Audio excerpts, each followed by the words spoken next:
na silang may kagustuhan, walang pumilit sa kanila, hindi ko sila in-encourage. Bagaman, finload ko yon. Pero walang pamimilit. Pinload ko. Ngayon, kinagat nila yon. O bakit naman sasabihin mo ngayon na may butas yan? Oho. Hindi ka panipaniwala yung kanila. Dahil ba pamangkin mo ang kalaban niya sa politika? Kasi kung ako ang Senate President, hindi ako magsasalita eh. Magiging neutral ako sa bahagi na yon sapagkat mapupulaan ako ng tao eh. Opo. Well, okay, tayo naman sana in fairness kay Mayor Vico, no? Wala naman tayong nabanggit nyo lamang yon dahil nga doon sa nangyari sa pagdinig naman sa Kamara de Representante. Kasi nga doon napupunta yung usapin. Pagka doon ang nanggaling yung testimony, yun ang kinakatigan niya. Yun ang binibigay niya ng credence. O lahat ng ginawa namin sa Blue Ribbon Committee, may butas. Hindi ka panipaniwala. Mali ang direksyon.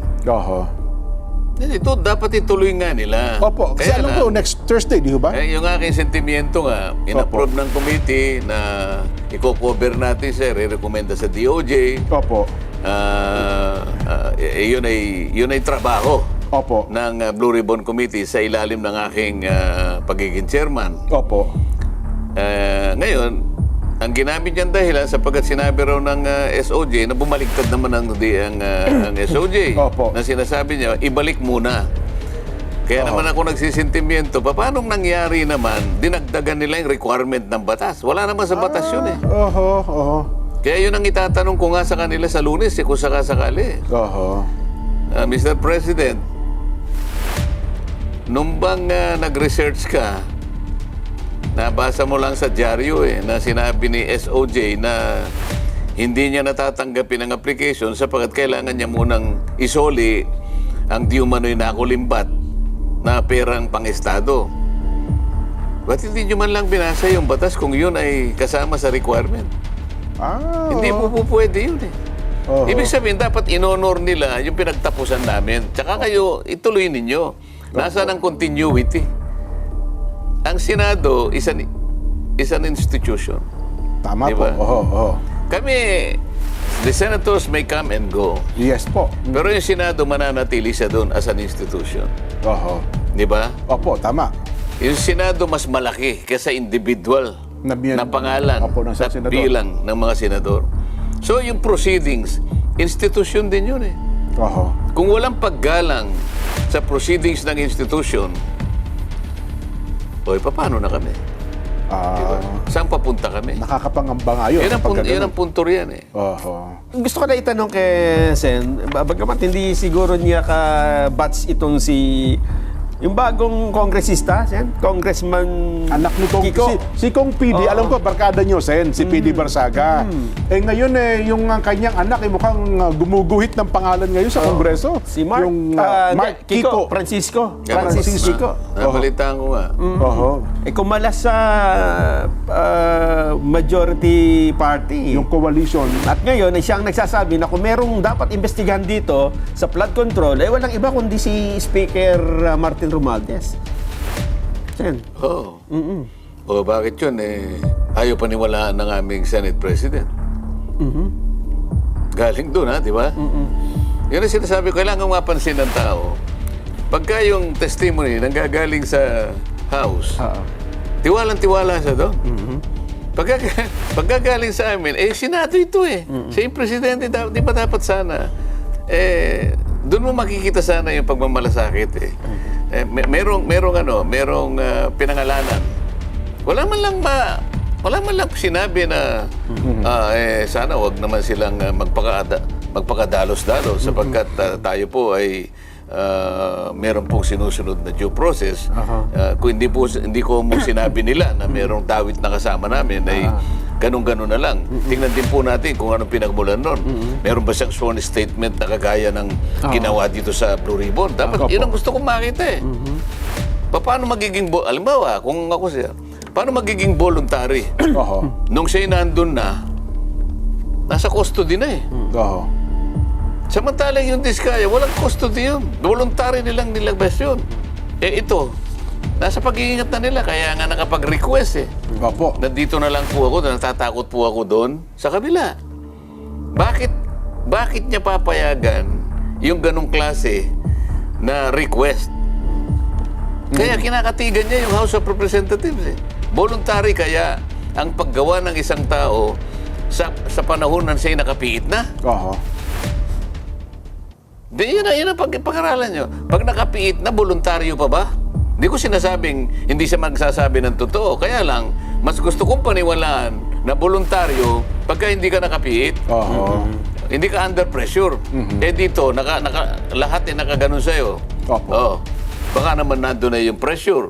Baka nandun na yung manipulation. Baka nandun na yung pamimilit. Bakit ka mo? Eh nandun na sa kanilang pag-iingat eh. Oho. Ayaw na nga nilang isuli sa amin, kaya dinala sa krami. Gusto Ayun. So makataka. pupuntahan nila doon. Tuturuan na naman nila kung hindi ko sinasabing gano'n ang gagawin. Gusto ko lamang ipaalala, ipaintindi sa ating mga kababayan. Sapagkat alam kong nakukuha din nila yung gusto kong sabihin para sa kanila.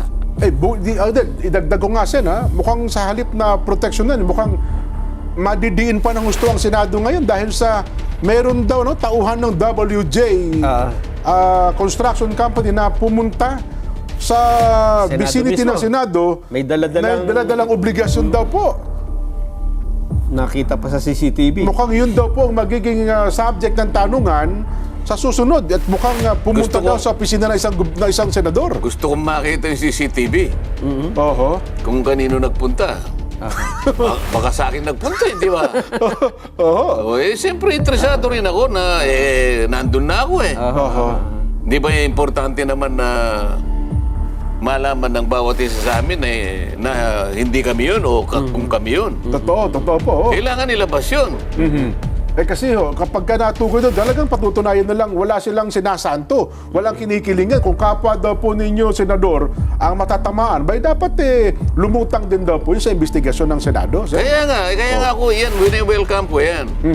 Oh, kaya lang, ang nangyayari, bakit pagka papuntang senador, yun ang gusto nilang nanuhin. Aha. Bakit doon sa kabila, protektado naman lahat yung mga congressmen, wala nang pinatatawag dito. Oo, hindi pa Mabuti yan ay isang magandang development kung talagang meron nga. Bagamat wala naman akong ibig sabihin nito, maaaring nagpunta lang yung tao. Baka naman nagdala lang ng pansit. Obligasyon daw po ng dala-dala. Di natin mga anong obligasyon. Makikita natin. Opo. Malay mo naman nagdala lang ng isang kahon na hopya. Oho. Kung isang kahon na hopya, baka ako Sa suspect. inyo. Kasi hopya. Diba? ano? Ako wala akong sinasabi. Oho. Kaya lang, sila yung medyo maano yung isip, di ba? Tingnan natin kung anong klaseng obligasyon. Opo. Noon pong Lunes, isa sa mga pumunta doon ay si Congressman Toby Chanco. Ano po ang importansya siya nung naging pahayag ni Kong Toby nung kayo pa ang chairman ng yun, Blue nagsalita Ribbon? si Toby Chanco. Opo. Bakit hindi man binigyan ng parang walang weight. walang weight samantalang binanggit niya yung paglalatag ng napakaraming insertions Oho. na nanggaling dun sa isang dati kong kasama doon. Na Okay. ayoko nang banggitin ng pangalan, baka sabihin na naman nila, pinaiinit ko itong usapin na ito. Opo. Pero sa dami ng paglalatag na yon, kahit sabihin pa nilang hindi naman na-release Hindi issue yung hindi na-release. Opo. Paano? Kinontrol talaga doon sapagkat may kaugnayan sa pagpapapirma ng impeachment yun. Magkarugtong ho ba Ngayon, yun? kapag sinuma mo lahat, 2 probinsya lang Opo. 13.8 billion. Oo nga po. Bakit hindi ba natin bibigyan ng ano yun? Bakit hindi nila ipatawag yung taong binanggit ni Congressman Toby. Ba't di nila patawag doon? Bakit nila pinoproteksyonan? Sinabi nga niya, patawag ninyo kanya si Representative X. Opo. Siyang higit sa lahat ang makapagpapatunay, makapagbibigay ng liwanag dito sa pinag-uusapan natin kasi ayaw nila akong bigyan ng data. Siya naman siya yung head ng isang komite na siyang tumalakay dito sa mga bagay nito. Tingnan mo, puro cover up Pero ang gagawin naman, invitation lang naman sa gaya na si Toby. Mukhang, paano ba napansin Kong Toby? Paano ba siya napunta ng... Inimbita ko.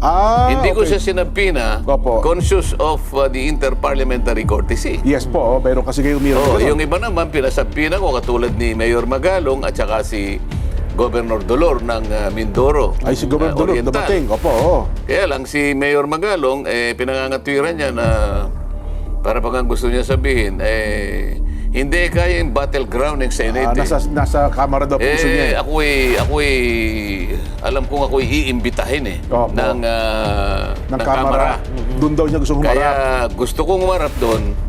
At kung para hindi naman maging parang Parliamentary, parang gano'n. para hindi ma-preempt ang sasabihin Okay, ko o okay. ma-preclude ang action ng mga taong gumawa ng kaaliwas-wasan. Oho, para hindi gusto niya doon Hindi mo na ako... sa Senado. Oo. Tinanong ko naman, pakitanong nyo nga ako sa kamera kung siya'y naimbitahan na. Mukhang ayaw din po, Sen. Nung siya'y magbigay ng ganong pahayag, wala pa naman palang imbitasyon. Samantalang ako nakasapi na. Tama. O sabi ko, hindi naman natin siya pipilitin. Baka naman sabihin niya na may pilitan dito. Bahala ng tao ang umusga sa kanyang aksyon. Yun naman ang sinabi ko. Totoo naman yun Ngayon po, Sen, ay gawa na yung executive order para buuin yung ICI, Independent Commission on Infrastructure. Son. Ang ayaw ko, itama nyo kami, Sen. Parang ang direksyon kasi ngayon, kapag ka nabuo na ito, may kapangyarihan siya, mukhang sapat naman yung kapangyarihan, parang ang trajectory ngayon, pag nabuo na ito at may mga tao na, pwede ba tumigil na muna yung mga mag-iimbestigang iba pa? Hindi naman po pwedeng itigil ng Blue Ribbon kasi iba naman yung aming mandato. In aid of legislation kami. Ganun po. May kasangkut na Paggawa ng batas. mandato, Oho. na obligasyon na makagawa kami ng mga panukalang batas sa ikaayos ng problema Oho. na tinutumbok ng inquiry. Opo. Sila naman, siguro, ang objective, maghain ng criminal, administrative, and civil liabilities. Iba naman yun.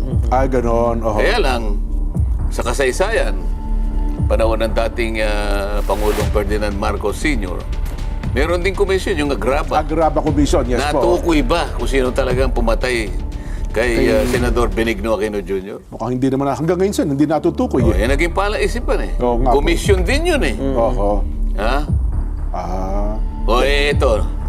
Ilang libong flood control projects ito. Palagay mo, sa loob na 10 taon at kalahati, Oo nga. may examine lahat ito.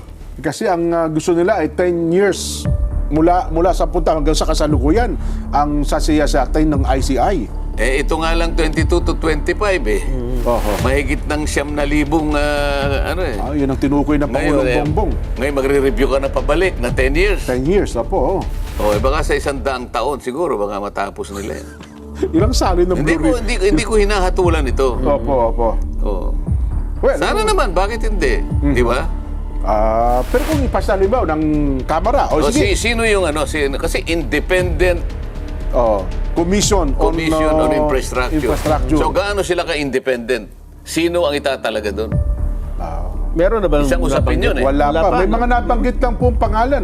Sino? Nag-alala nga ako yung Tony Carpio. Mukhang sabi ko, mukhang Independent yun. hindi daw politiko pero mukhang hindi independent at iwan ko lang po Mas politiko sa iyo yun nga po.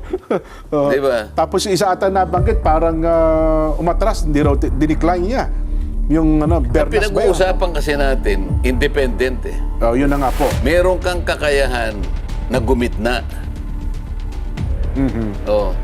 Sino?